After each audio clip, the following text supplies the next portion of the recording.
Buenos días, compañeros. En la clase del día de hoy les voy a compartir pantalla del material de trabajo que vamos a analizar.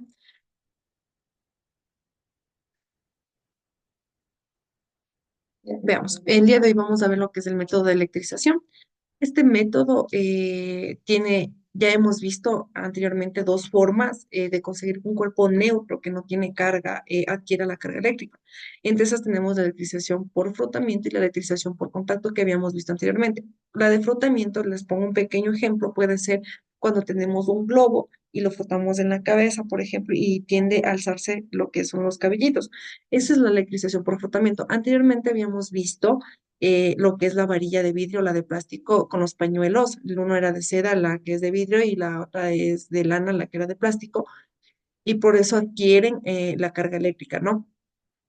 Entonces, la otra es la electrización por contacto, que es la que habíamos visto, que la bola de péndulo, también, por ejemplo, cuando a veces nos coge como una pequeña corrientita, ese es por contacto, ¿no? Ahí tiene, una tiene una carga y la otra es neutra, no tiene, entonces por eso hay esto. También vimos que se repelan, ¿no? Cuando tienen las dos cargas eléctricas, se repelan, es decir, por ejemplo, si es positivo y positivo, se van a repelar, si es negativo con negativo, se van a repelar. Entonces, tienen una carga eléctrica de la misma, por ejemplo, positivo, positivo, negativo y negativo se van a repelar. Es decir, no se van a llevar entre los dos, no van a unirse, o sea, no se van a separar siempre. Ahora veamos lo que es un poco de la carga neutra al aproximarse a otro cuerpo cargado eléctricamente sin que se toquen. Eso se llama por inducción, la carga por inducción o la electrización por inducción. El cuerpo cargado provoca una redistribución de la carga de los cuerpos neutros, redistribución, se distribuye en el cuerpo neutro, de modo que su carga neta no varía, o sea, no va a cambiar, pero una zona queda con carga positiva y la otra con carga negativa. ¿Qué pasa aquí? Cuando los dos son cargas diferentes, va a haber esto, ¿no? Se van a unir las dos cargas, van a ser, se puede decir, complementadas. Cuando son iguales, lo que pasaba era que se separaban, ahora van a unirse. Entonces, nos dice que cuando acercamos la varilla de vidrio electrizada a la bola neutra, se produce una redistribución de la carga eléctrica, es decir, como que le pasa, por ejemplo, tengo la varilla y tengo lo que es la bola neutra, ¿no? Lo que hace es como que pasarle un poquito de la energía que tiene a todo la bolita en este caso y se produce una redistribución que decíamos de cargas eléctricas. La mayor proximidad de las cargas negativas o de la varilla hace que la bola sea atraída, es decir, ya no va a hacer esto, sino que lo que va a hacer es como que unirse, o sea, van a tener esa carga. Cuando nosotros vemos un imán y tenemos alguna cosa neutra, ¿qué es lo que pasa? Se van a unir porque tienen cargas diferentes. Pero cuando son cargas iguales, lo que hacen es repelerse. O sea, no se van a llevar para nada más cuando son cargas iguales. Veamos, tenemos un ejemplo donde nos va a explicar mejor esta situación, que nos dice que una de las aplicaciones de la electrización por contacto es que el electroscopio eh, un aparato que detecta un cuerpo que está cargado eléctricamente. Este aparato nos ayuda a observar qué cuerpo está cargado eléctricamente. Nos dice que nos puede construir tu propio electroscopio. ¿Cómo puede ver si en la figura electroscopio consta de un recipiente de vidrio cuyo tapón esté atravesado por una varilla metálica, como podemos observar aquí? ¿Ya? Esta varilla acaba en su extremo inferior con dos finas láminas de oro o de aluminio. El otro extremo termina en una esfera metálica. Para saber si un cuerpo está cargado o no, es suficientemente tocar con él la esfera del electroscopio, es decir, esta esfera. Si el cuerpo está cargado, parte de su carga eléctrica llegan a través de la varilla metálica a a las laminillas metálicas. Al quedar cargadas con carga del mismo signo, las laminillas se repelen y separan entre sí. ¿Cuáles son las laminillas? Estas de aquí.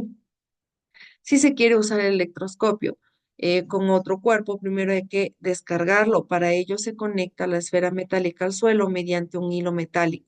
Así la carga de láminas pasan a la tierra y estas ya no repelen, ¿ya? Esto es un pequeño ejemplo, un dato curioso que nos dan que esto es para nosotros medir qué tipo de carga o si tiene carga ese objeto. Veamos, ¿cómo se mide la carga eléctrica? Vamos a ver. Se simboliza esto primero, la carga eléctrica se simboliza por medio de una Q y la unidad en el sistema internacional es el culombio, ¿ya? El culombio es el sistema internacional, es decir, siempre va a terminar en esto, que equivale también a la cantidad de carga eléctrica de 6,3 por 10 a la 18 electrones, ¿ya? Sin embargo, la carga del culombio es extremadamente grande para los fenómenos electrostáticos habituales.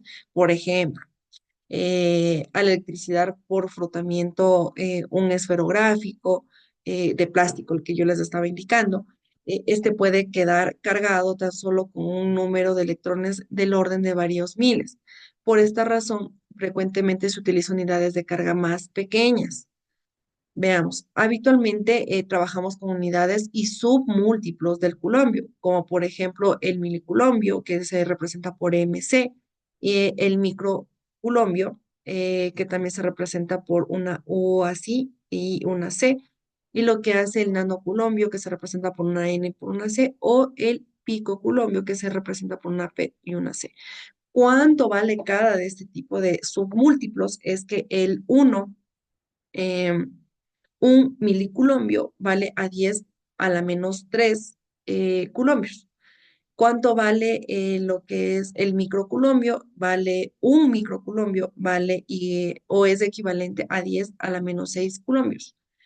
Un nanoculombio es igual a 10 a la menos 9 culombios. Y un picoculombio es igual a 10 a la menos 12 culombios. Esto de aquí es lo que por lo general se trabaja con esto. Ya, en realidad no hay unos conductores ni aislantes perfectos, así si decimos que un material es aislante, esto significa que conduce poca electricidad. No es como que no hay conductores, o sea, como que nada de esto tiene electricidad. Sí tienen, pero muy baja cantidad y por eso se le dice como objeto neutro. El material conductor, el cobre y material aislante, el plástico, ¿no? Este es el plástico. Lo que hace es como que, por ejemplo, si yo tengo electricidad, tengo aquí lo que es un material conductor o, por ejemplo, un cobre o algún alambrecito, lo que yo hago es cubrirle con el material aislante, que en este caso es el plástico, que no es que no tiene carga, sí tiene carga, pero es muy mínima que no corre peligro al momento de coger alguna situación así. ¿Cuánto vale la carga eléctrica de un electrón? Un culombio es el valor absoluto de la cantidad de una carga eléctrica, que es de 6,3 o de 1018 electrones. Además, a la carga del electrón se le asigna el signo negativo. Por lo tanto, quedaría así. El culombio, el de electrón, es igual a menos 1/6,3 por 10 a la 18, que nos daría equivalente a 1,6 por 10 a la menos 19 culombios. Eso es lo que nos dice que vale la carga eléctrica de un electrón. Vamos a ver un poquito. Lo que es los materiales conductores y materiales aislantes. Vamos a diferenciar un poco los conductores y los aislantes. Suponte que tienes una varilla de madera unida a un extremo de una varilla metálica. Si tocas al extremo libre de la varilla de madera con un cuerpo cargado eléctricamente, la varilla adquiere la carga de dicho extremo, pero estas cargas no se transmiten a la varilla metálica. ¿Ya? ¿Por qué? Porque vamos a hacer una explicación. En cambio, sustituyes la varilla de la madera por otra varilla metálica y repites el proceso, puedes comprobar que la segunda varilla metálica también queda cargada. ¿Por qué? Porque los cuerpos lo que hace es pasar a la varilla. Ahora, lo que es la varilla de madera es más conductor que la metálica. La metálica es como un poco más resistente. Hay, por tanto, distintos tipos de materiales según su comportamiento electrónico. Los materiales conductores son aquellos que permiten que las cargas eléctricas se desplacen liberadamente por su interior. Los metales son materiales conductores, sí, son conductores, pero es un poquito como más recio, ¿no? Así, el cobre es un material comúnmente empleado para transportar la electricidad de las instalaciones eléctricas de nuestras casas. Los materiales aislantes son aquellos que no permiten el libre desplazamiento de las cargas eléctricas por su interior. Ejemplo, materiales aislantes. el plástico, el vidrio o la madera. No son muy, son como aislantes, ¿no? No tienen esta mucha carga, pero ojo, si yo hago esto, una carga, por ejemplo, ¿qué le pasará si yo le pongo un cable con electricidad a una madera? Lo que va a hacer es incendiarse. ¿Ok? Sí se va a incendiar, pero dependiendo de la carga. Si es una carga bastante menos, una carga bastante pequeña, lo que hará es como aislar esta carga, ¿no? El plástico y el vidrio de igual manera son como aislantes, por eso utilizamos lo que son estos cables de plástico o estas como varillas de plástico para transportar la electricidad de luz, agua y toda esa de luz, perdón, internet y toda esa situación. Ya, lo que hacemos es proteger, aislar ese tipo de cargas que son más fuertes que las aislantes. Entonces, esos chicos con respecto al día de hoy tienen actividades y tareas en la plataforma, por favor, ya están subidas. Realizar el cuestionario de mejor manera. Si tienen alguna pregunta, alguna duda, pueden hacérmela saber. Eh, Esos chicos con respecto al día de hoy, que tengan un excelente fin de semana, realicen las actividades a tiempo. Ya saben que tienen hasta el día domingo 11 de la noche, pero no hay problema con respecto a que si no asisten o no, porque es justificado de que tal vez no tengan luz. Entonces, chicos, las tareas, por favor, realizarlas lo más rápido posible, no se dejen acumular y que tengan un excelente fin de semana, chicos. Nos vemos la próxima clase. Chao, chicos.